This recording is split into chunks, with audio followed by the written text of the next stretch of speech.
Okey, hai kembali kita okey, bertemu semula. So hari ni pun saya macam nak buat video sebab macam seronok pula buat video kan. So hari ni kita tengok ada apa. So nanti saya share lah. First ni saya nak keluarkan duit. Nanti nak singgah Petronas sekejap, nak keluarkan duit sebab nak buat beli air tau. Air tu selalunya buat untuk sedekah lah, untuk Jumaat kan. Untuk Jumaat tu selalunya kita apa yang saya buat, saya tambah stiker lah, stiker Medini kan, klinik Medini kat air tu. Tengoklah, kadang beli air kotak, kadang beli air mineral yang kecil-kecil tu. So just saja sebahagian berkongsi rezeki lah panggil. So cash pun sebab saya memang tak ada, selalunya tak pegang banyak cash lah, selalu guna kad. So just bagi keluarkan cash dan nanti bagi staff lah, staff beli, staff tampal stiker tu dan dia hantar lah. Okay, so kita jumpa dekat klinik, tengok apa yang ada, nanti saya share lah. Okay. Stick belakang tu.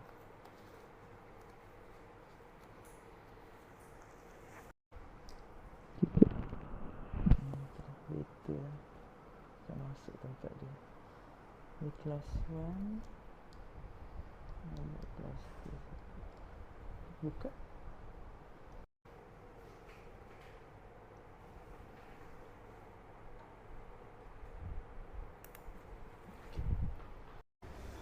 Okay, hai. So dah sampai klinik. So apa yang tadi dah pergi Petronas saya lah, kita pula, saya keluarkan duit. So just bagi duit kat staff tu untuk dia beli air lah. Air lah, macam air mineral kosong, just untuk kita infak kat masjid je lah. So selalunya dana tu kan just kumpul daripada doktor-doktor kat sini lah, Medini pergi yang Pasir Gudang ni. Then tapi kita guna stiker Medini lah, macam tu lah. So kita nak menyumbang tapi kita tak nak guna nama kita, macam tu lah, ada dua dalam satu. So sebab kalau letak dekat masjid kan waktu Jumaat memang kadang banyak lah makanan, kadang sikit. So selalunya, sebab apa yang membuatkan saya macam nak buat benda tu kan, sebab kadang bila Jumaat kadang saya pun lapar, saya pun ambil lah makanan yang yang ada dekat masjid tu. So makan je untuk alas perut. Kadang kita Jumaat, kadang kalau patient penuh, kita tak sempat nak, orang nak suruh buat TikTok.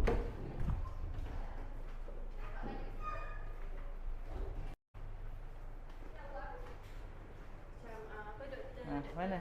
Siapa yang pendek? Sempat makan jap. Ha? Apa ni doktor cakap lah, doktor nak marah tapi ia buat tak dengar. Buat tak dengar. Memang tak dengar. Kat mana? Ha? Video apa? Tak saja-saja.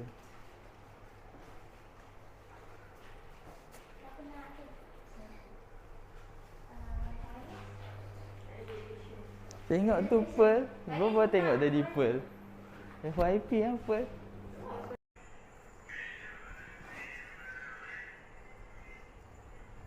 Spek tak kamu baru buka spek. Okey ya.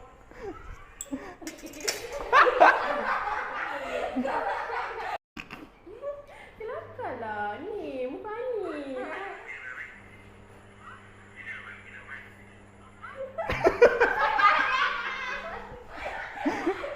Boleh lah, FYP. Ada lagi tak? Lagi, next. 2, 3. Lambat.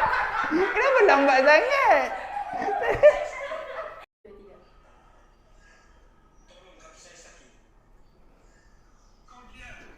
3. Lambat sikit. 0.1. Okay, so hari ni diorang ajak buat TikTok. So kita tengoklah nanti hasilnya dekat TikTok klinik. So just layan je lah. So ini kalau nak tengok Ni sebab saya letakkan apa kamera ni, dia kan ada octopus punya kaki tu kan, tripod tu dia melekat dekat dia punya dental chair punya arm ni. So yes, tada.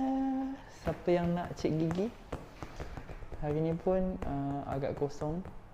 So kita tengoklah ada ke tak. Okay. So apa nak cerita? Tadi cerita apa dekat dalam bilik kan? Lepas tu dah lupa dah. So kau nak tengok, jom kita tengok dia orang buat TikTok macam mana. Saya ni just masuk je, ikut je. Kita tengok.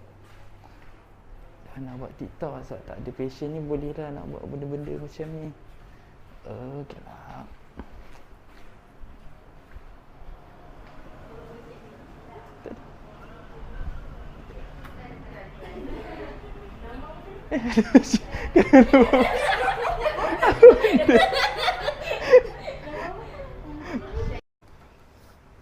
Okay, hi. So bertemu kembali.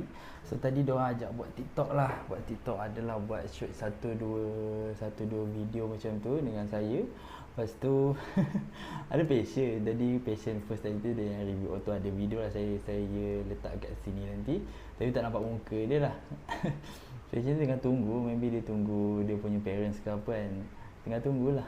Lepas tu dia pergi ajak Passion tu pun sporting juga. Pergi ajak Passion tu join untuk buat video TikTok as a Passion lah. Passion. So itulah apa yang berlaku tadi. So apa yang hari ni nak cerita? Oh, tadi tiba ada ni VSN datang. So selalunya orang bank lah. Saya ingat Passion tadi sebab dia apa sebab dia tekan loceng tu kan. So itulah, apalagi kalau bank. So apa yang dia jual, kalau bank ni dia jual memang dia jual hutang je lah. Dia jual hutang. So dia tengoklah ada nak buat apa, nak buat personal loan, ASB, rumah. Ini dia punya ni lah. Tapi sekarang ni kan orang cakap kan apa, OPR semakin naik. Dia memang akan naik lah sebab OPR tu yang saya tahu dia just untuk nak tukar inflasi, untuk apa, supaya inflasi tu tak tinggi sangat lah. So macam tu. Tapi saya tak faham sangat lah macam mana benda tu boleh mekanisme dia kan. Tapi OPR naik adalah untuk kita combat dia inflasi. Okay, so tengoklah kat sini dia ada dia punya ni pun jadi jadual dia. So bagi saya lah, personal loan ni kan, personal loan ni kalau memang tidak ada apa-apa yang perlu, so tak payah buat sebenarnya personal loan. Tapi ada juga orang yang pandai, dia buat personal loan. So dia buatlah, dia beli malay loan ke apa kan. So then dia dapat positive cash flow. Tapi kena pandai lah, benda tu kena ada ilmu. Tak semua orang berjaya. So mostly yang berjaya tu memang sikit je lah. So benda tu memang kena ada ilmu kalau kita betul-betul nak invest guna personal loan ni. So apa, so saya pun terfikir-fikir lah kan, bila saya tengok. Daripada dulu sebenarnya saya suka tengok jadual pembayaran ni kan, jadual pembayaran ni. So tengoklah kalau kita selalunya lah kan. Oh, saya ada cerita dulu masa dekat UM lah kan, ada technician ni, kita baik lah dengan technician. So semayang sama. So dia ni nak kahwin. Lepas tu dia tanyalah macam mana, okey ke tak. Kita sembang dengan kawan saya lah, sembang dengan dia sekali. Dia kata okey lah, dia kata dia buat loan berapa dah kan. Sebab dia kata yelah nak kahwin, hidup UM dekat KL kan, dekat bandar, dengan gaji masa tu mana nak cukup nak kumpul duit kahwin semua kan. Jadi memang buat personal loan lah. Lagi-lagi government kan, government senang lah untuk nak dapatkan personal loan ni. So waktu tu saya, kawan saya semua, kami dah cakna sikit lah. Kami dah tahu kalau nak kahwin ni, kalau boleh jangan buat personal loan lah. Tapi itulah kehidupan kan, kita tak boleh, hidup kita tak sama dengan hidup dia. Hidup orang tu tak sama dengan hidup orang ni. So sebenarnya kita tak boleh nak compare. Once dia dah buat keputusan, itu adalah menjadi tanggungjawab dia untuk dia bawa lah dalam hidup dia nanti. So saya harap dia berbahagia. Saya tak tahulah, dah lost contact dah semua. Sebab last, in fact tahun 2016, so about 6 tahun macam tu, dah tak tahulah, harap dia berbahagia lah. Tapi yang pasti kalau dia buat loan 10 tahun, memang dia tak habis lagi lah dia punya loan tu. Have another 4 years ataupun 5 years lagi. Okay, sambung balik. So tukar tempat jap. So saya suka kan, tadi ada staff dia minta tripod, dia ada selikan sikit lah. So saya suka tengok ni, daripada dulu saya suka tengok kan. Saya tengok kalau pinjam berapa, 100,000. So sebulan kena bayar 1074. Macam tu lah. So macam personal loan ni senang tau. Bukanlah senang, means kalau kita punya skor tu cantik kan, kita senang lah nak dapat dia punya loan tu. Tapi dia senang, lepas dia banyak dapat, means kita apply 100,000, tapi dalam 10 tahun macam tu, so kita kena selesaikan. So tengoklah. So saya terfikir macam ni kan, kalau 200,000 boleh buka klinik ni tau, buka klinik. Tapi itulah, untuk nak menjadikan sebuah klinik tu berjaya, dia perlukan satu kerja keras lah. So tengok, kalau kat sini 200,000, kalau 10 tahun dia kena bayar dalam 2,148. Tapi benda ni bergantung juga kepada berapa dia flat rate ke. Dia kadang-kadang dia ada yang flat rate, ada yang floating rate. Oh, okey. Macam mana dia buat ni? Saya tak faham ni, kena tahulah, kena tanya ni dia punya banker ni kan. So itulah cita-cita nak buka klinik ni.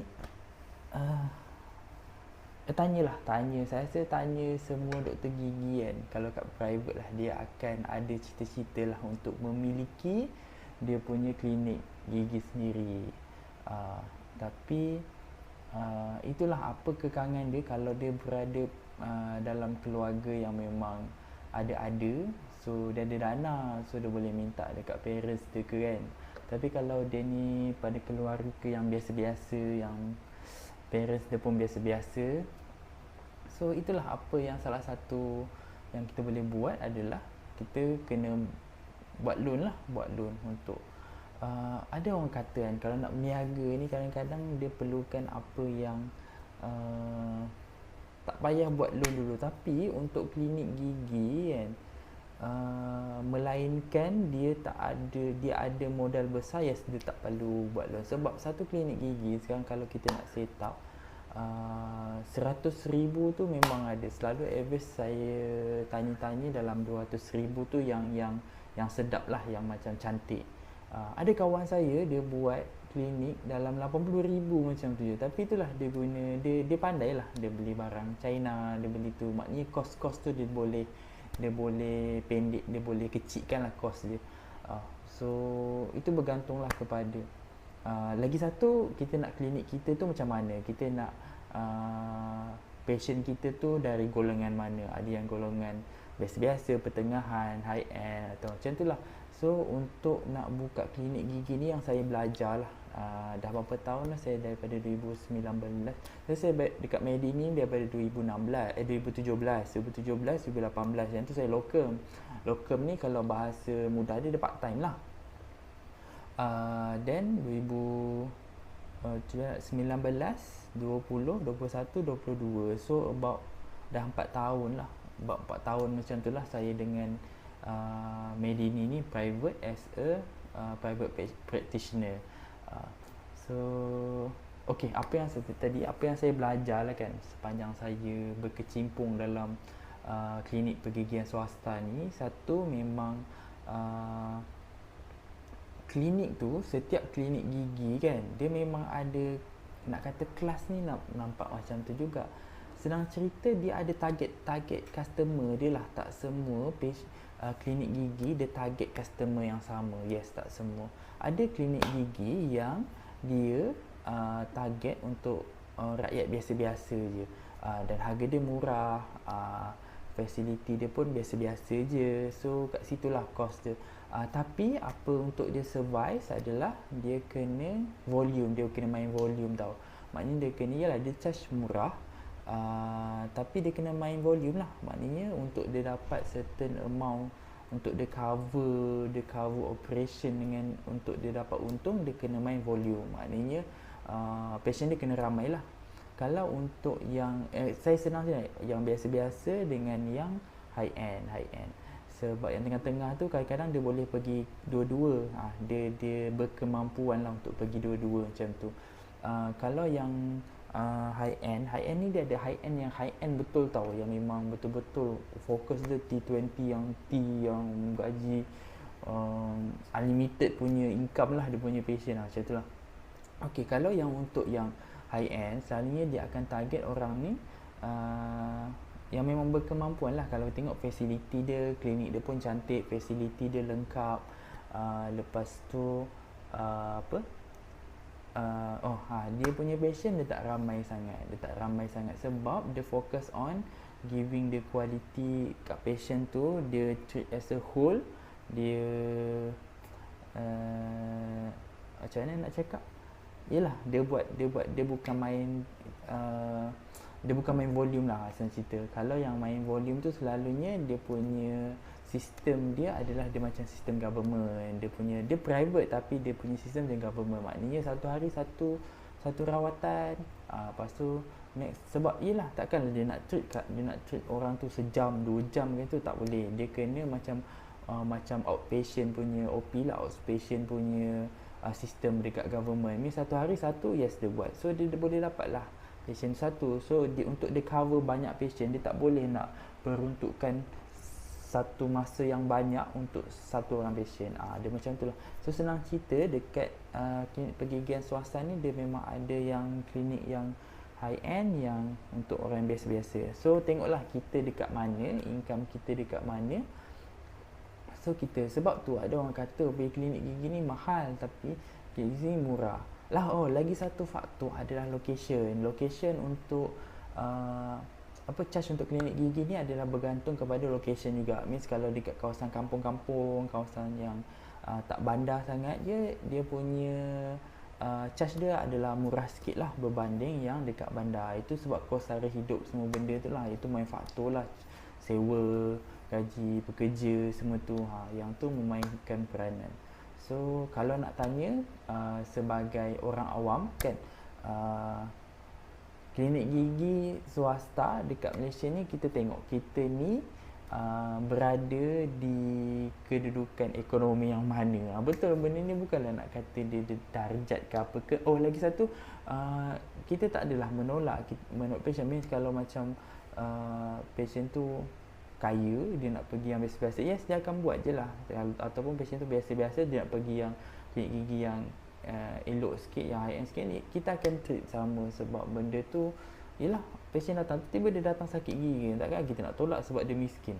Benda macam tu, waktu tu walaupun dia miskin terlampau ni, kurang berkemampuan, tapi mungkin waktu tu dia dah ada bajet. Dia kata maybe ini sebab dia pergi klinik lain macam penuh ke apa, yang dia sakit sangat, takkanlah kita nak tolak, tak boleh. Tapi dia willing untuk bayar dalam jumlah yang kita charge tu. So it's okay, kita boleh rawat. Kita bukanlah nak membezakan sangat, tak. Cuma bila sebuah klinik tu dibuka, memang kita akan ada target patient kita. Means kita nak patient yang macam ni, kita nak patient yang macam ni. Dia macam tu lah. Benda ni macam ajalah nak kata, it's about business lah. Business kan, setiap produk kita ada target patient kita, target customer kita. So it's same goes dengan klinik gigi lah. So macam tu lah. Okay.